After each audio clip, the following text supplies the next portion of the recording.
Мордовская народная каравай да соль. Так встречают гостей на мордовском празднике Балтай. Угощение здесь – это отдельная песня. Пироги, салма, лепешки, почат блины и шингаря – каша.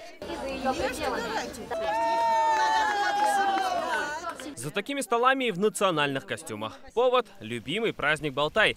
По преданию, у родника в лесу около деревни поселился дед-отшельник по имени Балтай. Однажды, чтобы развеселить местных ребят, он нарядился в кленовые ветки и пошел гулять по селу. Так и возник этот мордовский праздник. Праздник Балтай – это для нас, наверное, вот корни наших предков. На празднике выбирают медвежью семью. Чтобы стать медведем на Балтае, нужно пройти испытания в народных играх.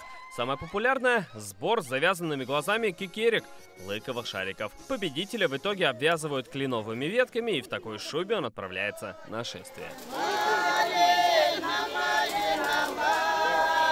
Без ума от этой яркости, от этих песен, от этого настроения, позитива. Мы прямо к каждому подходим, с каждым разговариваем. Это вот родные души, это Россия, это Татарстан, это моя родина.